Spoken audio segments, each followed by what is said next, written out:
어리석고 지혜 없는 백성아, 여호와께 이같이 보답하느냐? 그는 네 아버지시요 너를 지으신 이가 아니시냐? 그가 너를 만드시고 너를 세우셨도다. 옛날을 기억하라. 역대 연대를 생각하라. 네 아버지에게 물으라. 그가 네게 설명할 것이요 네 어른들에게 물으라. 그들이 네게 말하리로다. 지극히 높으신 자가 민족들에게 기업을 주실 때에, 인종을 나누실 때에 이스라엘 자손의 수요대로 백성들의 경계를 정하셨도다. 여호와의 분깃은 자기 백성이라. 야곱은 그가 택하신 기업이로다. 여호와께서 그를 황무지에서 짐승이 부르짖는 광야에서 만나시고 호위하시며 보호하시며 자기의 눈동자같이 지키셨도다. 마치 독수리가 자기의 보금자리를 어지럽게 하며 자기의 새끼 위에 너풀거리며 그의 날개를 펴서 새끼를 받으며 그의 날개 위에 그것을 엎는 것 같이 여호와께서 홀로 그를 인도하셨고 그와 함께한 다른 신이 없었도다. 아멘. 옛날에 이런 이야기가 있습니다. 한 아버지가 아들을 불러서 이제 날씨가 추워지니까 땔감으로 쓸 나무 좀 구해오너라, 그렇게 말하죠. 그리고 아버지가 덧붙여 하시는 말씀이, 너는 여기서 100보 떨어진 곳에 가서 나무를 해오겠느냐? 아니면 좀 힘이 들더라도 100리 떨어진 곳에서 나무를 해오겠느냐? 자, 그렇게 물으니 아들이, 아버지, 저는 100보 떨어진 곳에서 나무를 해오겠습니다, 그렇게 말합니다. 거기에 아버지가 다시 말씀하시는 거예요.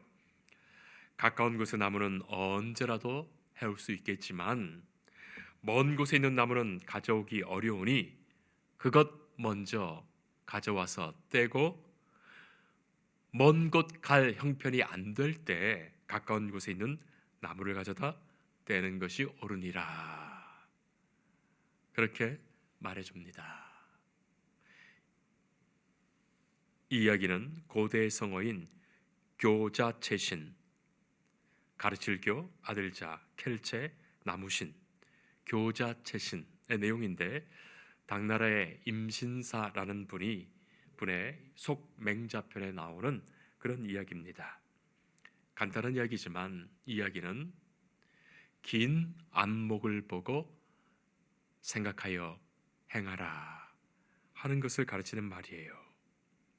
멀리 보면서 자식을 가르쳐라. 당장 쉬운 일이 먼저가 아니라 힘들지만 훗날을 생각할 수 있는 그 중요한 일부터 자녀에게 가르쳐라, 그런 뜻이에요. 바로 이런 가르침에 인생을 먼저 살아간 부모의 그 지혜가 있다는 것입니다. 토마스 울프라고 하는 미국의 유명한 저술가의 말이 있습니다. 인생을 깊이 연구해 보면 결국 아버지를 배우는 것이다. 인생을 깊이 연구해 보면 결국 아버지를 배우는 것이다. 여러분 어떻게 생각하십니까? 똑같은 부모에게 난 두 아들이라도 전혀 다를 수 있지요. 왜 그런 이야기가 있지 않습니까? 어떤 도둑놈 아버지 아들이 둘 있는데, 아버지가 도둑놈인데 첫째 아들은 도둑놈이 되었고 둘째 아들은 목사가 되었습니다. 그래서 어떤 분이 두 아들에게 물어보니까 첫째 아들 대답이, 내 아버지가 도둑놈인데 내가 어찌 도둑놈이 되지 않겠는가? 둘째 아들에게 물어보니까, 내 아버지가 도둑놈인데 내가 어떻게 도둑이 되겠습니까? 그렇게 말합니다. 결국 두 아들은 다 아버지를 배우고 아버지를 통해서 각자가 어떤 사람이 된 것이죠. 며칠 전 저는 어버이날을 보내면서, 그리고 제가 어버이에 대한 여러 생각도 하게 되고 또 저희 아이들에 대한 생각도 이렇게 하면서 곰곰이 이런 생각을 해봤습니다. 부모님께서 10가지 중에 9가지를 자녀들에게 참 잘해 주시더라도 자녀는 언제나 그 한 가지 때문에 섭섭하고 기분 나쁘고 부모를 원망하며 사는구나, 그런 생각을 갖게 되었습니다. 그 한 가지 원망하던 모습이 내게도 그대로 있었구나, 그런 거죠. 자, 그러면서 또 내가 아이들을 대하는 것, 이런 것들 여러 가지 생각하면서 그래도 부모님은 위대하셨다, 부모님은 참으로 대단하셨다 하는 생각을 갖게 됩니다. 오늘 우리는 이스라엘의 위대한 지도자인 모세가 노년 120세가 다 되어서 저 약속의 땅 가나안을 바라보는 중에 이 백성에게 남기는 마지막 유언과도 같은 찬양의 노래, 찬양의 기도의 한 부분을 우리가 읽었습니다. 31장 19절을 보면 하나님께서 모세에게 노래를 만들라, 그래서 이스라엘 자손들에게 가르쳐서 그들의 입으로 부르게 하라. 노래를 만들어 가르쳐 그 노래를 늘 부르면서 생각하게 하라, 그렇게 노래를 지으라 말씀하신 거예요. 자, 모세는 자신의 인생 여정을 생각해 보며 이 백성을 인도하신 하나님의 그 역사를 생각하는 중에 이 후손들에게 남겨줄 믿음의 유언을 이렇게 노래로 만들어 부르고 가르친 거예요. 그 내용의 일부를 우리가 같이 읽은 것입니다. 이스라엘 백성들은 살아가면서 이 노래를 부르는 중에 하나님을 섬길 것입니다. 하나님이 함께 하심을 기억하며 지금도 우리와 함께 하심을 기뻐할 것입니다. 자, 모세는 여기서 이렇게 죽지만 앞으로 이스라엘 백성들은 가나안으로 들어갈 거예요. 그곳 젖과 꿀이 흐르는 땅으로 들어가게 될 것입니다. 그곳에서 자녀를 낳고 후손들이 생기게 될 것입니다. 자, 그런데 이들이 하나님께서 인도하신 이 선하신 역사, 은혜 역사를 기억하며 주의 백성으로 그 땅에서 영원히 복되게 살면 참으로 좋겠는데, 젖과 꿀이 흐르는 그 땅에 가게 되면, 먹고 배부르고 살찌게 되면 하나님이 베푸신 그 위대한 은혜의 역사들 다 잊어버리고 살만하게 되니까, 먹고 살만하게 되니까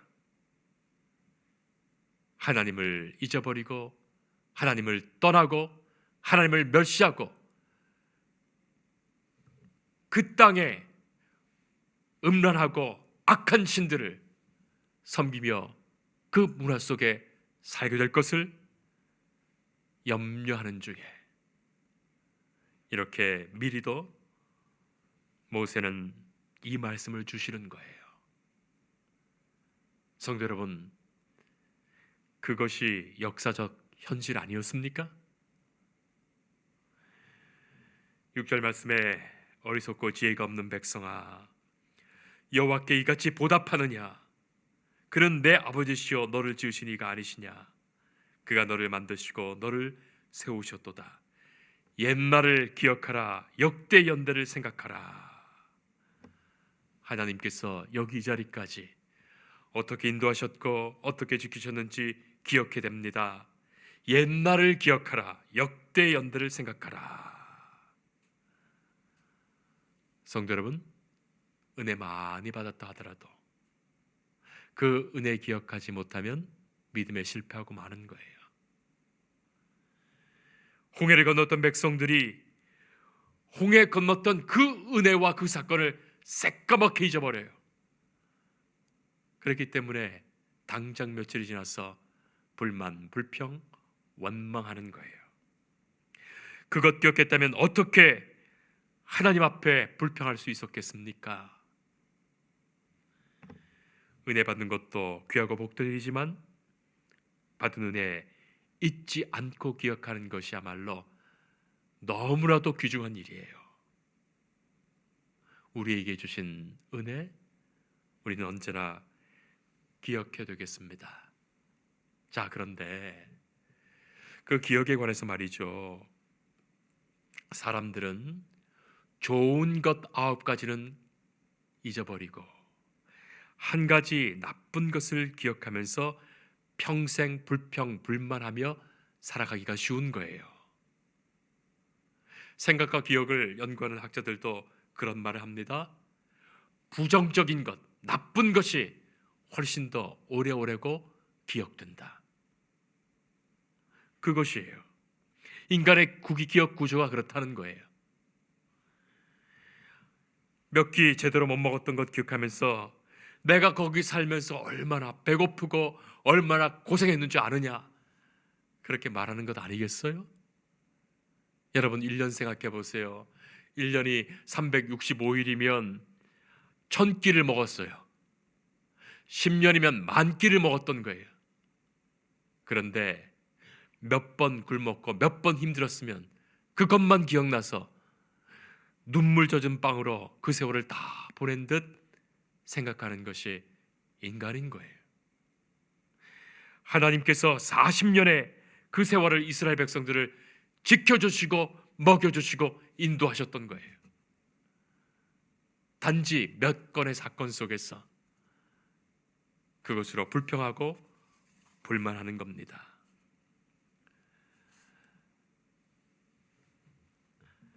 옛날을 기억하라, 똑똑히 기억하라.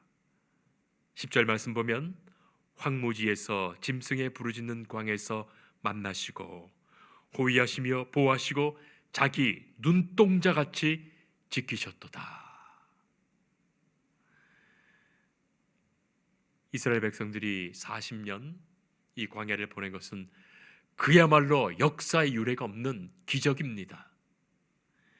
먹을 것이 있었습니까? 입을 옷이 있었습니까? 잠잘 곳이 있었습니까? 하나님께서 인도하셨어요. 그 뜨거운 낮에는 구름 기둥 되어 인도하셨고 그 추운 밤에는 불 기둥으로 따뜻하게 하셨고 들짐승들로부터 보호하셨습니다. 만나로 먹이시고 메추라기로 먹이셨어요. 그리고 양을 치는 가운데 의복이 헤어지지 않게 하셨습니다. 또한 발이 부르트지지 않게 하셨습니다. 하나님이 지켜주지 않았다면 60만 이상이나 되는 이 대군이 어떻게 광야를 버텼겠습니까? 인간의 상상으로는 조금도 이해가 되지 않는 거예요. 고민한다고 해결될 문제가 아닙니다. 그야말로 기적이에요. 11절 말씀에 참 인상적인 비유가 있죠. 마치 독수리가 자기 보금자리를 어지럽게 하며 자기 새끼 위에 너풀거리며 그의 날개를 펴서 새끼를 받으며 그 날개 위에 그것을 엎는 것 같이 여호와께서 홀로 인도하셨다. 아마 이스라엘 백성들은 독수리를 많이 보았을 것입니다. 그렇습니다. 이 독수리로 하나님을 비유하여 알게 해주시는 것이죠. 독수리는 높은 곳, 낭떠러지가 있는 그 절벽 꼭대기 위에 거기에 둥지를 짓는다 합니다. 자, 거기에 새끼를 낳아서 새끼들이 어느 정도 자라게 되면 이제 새끼들이 스스로 날 수 있어야 되는데, 아니 이 새끼들이 조금 더 날아보려 하지 않고 그 둥지 안에 있으려 하죠. 자, 그때 이 성경의 표현대로 보금자리를 어지럽게 하며 보금자리를 흔들고 밀어서 그때 새끼를 이 낭떠러지 절벽에서 떨어뜨리는 거예요. 여러분 상상해 보세요. 그러면 이 새끼가 죽는다고 버둥거리면서 죽을 힘을 다해 날개짓하면서 떨어지고 있는 거예요. 자, 그 어미는 어디 있습니까? 그 날개를 펴서 자기 새끼 위에 너풀거리며 그 날개를 펴고 날개를 너풀거리며 어미는 그 새끼 위에 있습니다. 한참으로 그대로 두다가 이 새끼가 땅에 닿으려는 바로 그 순간에 획 날아와서 다리로 낚아채 그 날개 위로 엎는 겁니다. 바로 그 장면을 이렇게 생생하게 기록하여 하나님께서 그렇게 우리를 지키신다, 그렇게 훈련하셨다. 여러분, 이 어미 독수리를 한번 상상해 보세요. 떨어지는 새끼를 보면서 한시도 다른 곳으로 눈을 돌리지 않습니다. 새끼 위에 너풀거리며 이 새끼를 눈동자와 같이 똑똑히 쳐다보고 있는 거예요. 하나님께서 그렇게 우리 인생길에 우리를 지키시고 훈련하시며 한시도 눈을 떼지 않으시고 새끼를 쳐다보며 집중하고 있는 그 독수리의 눈동자로 우리를 바라보고 계신 거예요. 그렇게 하나님께서 인도하셨습니다. 성도 여러분, 그래서 성도는 언제나 기억해야 됩니다. 하나님께서 마치 독수리 어미와 같이 그 날개를 너풀거리시며 한시의 눈을 떼지 않으시고 우리를 바라보시며 지키고 계신다. 내가 둥지에서 떨어져 아둥바둥 사력을 다해 고통스러워하더라도 하나님은 나를 지키시며 보호하시며 눈동자와 같이 살피신다. 그것입니다. 그러하기에 성도는 걱정, 근심, 염려 다 내려놓고 시련과 어려움을 믿음으로 이겨냅니다. 하나님은 틀림없이 우리를 지키십니다. 하나님은 우리의 아버지 되시기 때문이에요. 우리의 아버지 되시기 때문입니다. 아버지시기에 자신의 몸을 십자가에 다 내어 주시기까지 우리를 사랑하신 거예요. 아버지가 대신 죽으시며 자식을 살리시는 겁니다. 그 은혜와 그 사랑이 거기 있습니다. 특별히 주시는 한 말씀을 우리가 주목하게 되죠. 7절 말씀, 내 아버지에게 물으라. 이미 하나님이 네 아버지시다 말씀하셨기 때문에 이 말은 두 가지 중의를 갖고 있습니다. 두 가지 의미가 다 들어있죠. 내 아버지에게 물으라. 내 아버지가 설명할 것이다. 첫째는 하나님이 우리의 아버지 되십니다. 그래서 언제나 우리는 모든 일에 있어서 하나님께 여쭈고 하나님의 기뻐하시는 뜻을 들을 수 있어야 됩니다. 또한 둘째는 육신의 아버지를 통해, 또한 어머니를 통해서, 부모를 통해 하나님이 말씀하신다는 거예요. 하나님은 각 사람을 일일이 다 만나실 수 없어서 하나님의 그 마음과 사랑을 돌보며 지키는 수호 천사를 각자에게 보내셨는데 그들이 아버지와 어머니이다 라는 말이 탈무드에 왜 있을까 하는 것을 생각할 수 있는 대목입니다. 성도 여러분, 우리는 살아가면서 이런 사람 저런 사람을 만나기도 하고 뭐 또 안 만날 수도 있고 만날 수도 있고 안 만날 수도 있고 그렇지 않습니까? 아무리 사랑하며 또 소중히 여기는 부부라 할지라도 결혼했을 수도 있고 안 했을 수도 있고 그렇죠. 또 결혼할 수도 있고 안 할 수도 있고 그러나 부모와 나와의 관계는 그 자체로 운명적 관계예요. 부모가 없었더라면 내가 없지요. 그러니 부모를 부정하면 결국 나 자신의 존재를 부정하는 것이 되고 맙니다. 이 얼마나 신비로운 관계입니까? 생명은 하나님께서 주셨고 하나님이 창조하셨지만 창조자의 생명의 뿌리로 엄연히 하나님께서 존재하고 계시지만 그러나 부모는 제2의 창조자로 하나님께서 부모를 통하여 우리가 생명 얻어 살게 하신 거예요. 그래서 어쩌면 한평생 나의 생각과 성격과 행동의 모든 것을 부모님이 지배하고 있고 자녀는 부모의 이미지를 따라가며 살아가게 됩니다.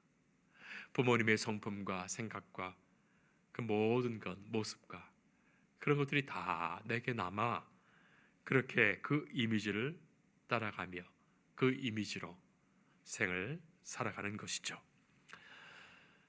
종교개혁자인 마틴 루터는 말한 바가 있습니다. 아버지는 하나님의 대리자이다. 루터에 의하면 하나님의 대리자가 셋이죠. 한 분은 아버지, 한 분은 목사님, 한 분은 선생님입니다. 그러니까 하나님께서 당신의 대리자로 보내셨다는 겁니다. 그렇게 믿고 그것을 주장합니다. 아버지, 목사님, 선생님. 마틴 루터의 아버지는 광부였어요. 폭군이었습니다. 그래서 아버지로부터 매를 많이 맞았어요. 마틴 루터가 이후에 쓰고 있는 회고록이나 여러 설교나 글들 속에 대체적으로 아버지가 등장할 때마다 매우 부정적입니다. 그런 고백도 해요. 하나님을 아버지라고 부를 때, 그 아버지라고 부를 때마다 자신의 육신의 아버지의 모습이 떠올라서 너무나도 괴로웠다는 거예요. 그러나 훗날 이 루터가 이렇게 고백하죠. 나의 아버지는 두려운 존재였지만 아버지는 내 마음속에 예수님의 초상을 그려주셨다. 그 초상이 종교개혁의 힘이 되었다. 베토벤은 17살에 어머니가 세상을 떠났었고 11년 후에 청각 장애인이 됩니다. 음악의 천재가 귀가 어두웠다니요? 여러분 생각해 보세요. 귀로 듣지 못하면서 어떻게 음악을 계속할 수 있겠습니까? 평범한 우리로서는 상상이 가지 않죠. 귀가 어두웠는데 어떻게 음악을 할 수 있는가? 그리하여 그는 절망 중에 유서를 남기고 자살하려 했던 거예요. 그런데 유서를 쓰는 중에 어머니의 얼굴이 보였습니다. 자애로운 얼굴이 환하게 보이는 순간 베토벤은 유서를 찢고 귀가 들리지 않는 상황에서도 음악 활동을 재개합니다. 어머니의 그 자애로운 얼굴을 떠올리며 어머니의 미소 속에 그 음색을 영혼으로 들으면서 작곡했다는 거예요. 피아노 소나타 열정, 교향곡 6번 전원, 그 작품이 이렇게 창작되었습니다. 미국의 참으로 존경받는 대통령인 링컨 대통령. 링컨 대통령에 대한 유명한 일화가 많이 있는데 이런 일화가 있습니다. 남북 전쟁을 승리로 이끈 이후에 그렇게 마차를 타고 가는데 그 부관이 좋은 위스키를 꺼내서 각하 건배하셔야죠. 그렇게 말했을 때 나는 술을 못하네. 그래서 부관이 고급 시가를 꺼내서 각하 시가를 하나 피우시죠. 나는 담배를 못하네. 그때 링컨이 이런 이야기를 들려줍니다. 부관, 내 어머니가 돌아가실 때 내게 유언을 남기시면서 절대로 내게 술과 담배는 하지 말라 그렇게 말씀하셨어. 사실 술과 담배 하는 것 죽고 사는 그런 문제는 아니지만 어머니의 그 유언이었기에 링컨은 어머니 편안히 천국 가시라고 그 유언에 그렇게 들어드리겠다 약속했다는 거예요. 자, 그리고 링컨이 이 부관에게 물었습니다. 그러니 자네라면 술과 담배를 하겠소 안 하겠소? 그 말에 부관이 저도 안 하겠습니다 그렇게 말하는 거예요. 그리고 또 유명한 이 부관의 대답이 있습니다. 저라도 하지 않겠습니다. 그런데 제게 그런 어머니가 있었다면 저도 대통령이 되었을 것입니다. 그렇게 말합니다. 사랑하는 성도 여러분, 어머니의 마음, 아버지의 마음, 그 깊은 곳에서 자녀가 잘 되기를 진심으로 바라는 사랑이 있지요. 비록 지혜로운 말로 다 표현이 못 되더라도 그렇습니다. 그리고 부모님의 그 깊은 곳에 하나님의 음성도 있습니다.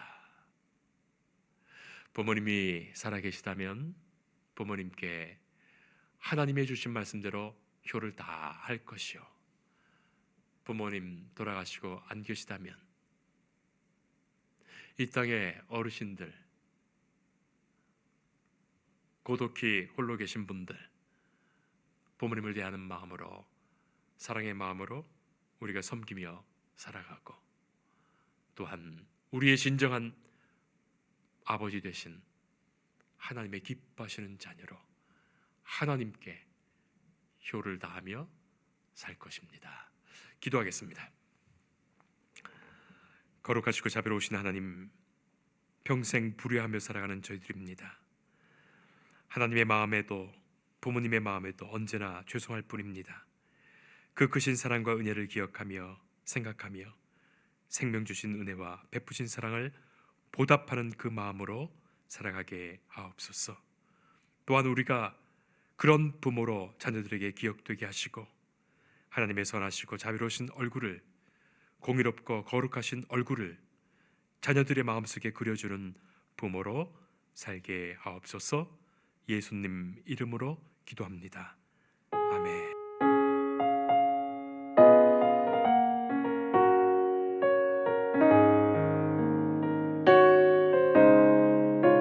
주 예수 내가 알기 전 날 먼저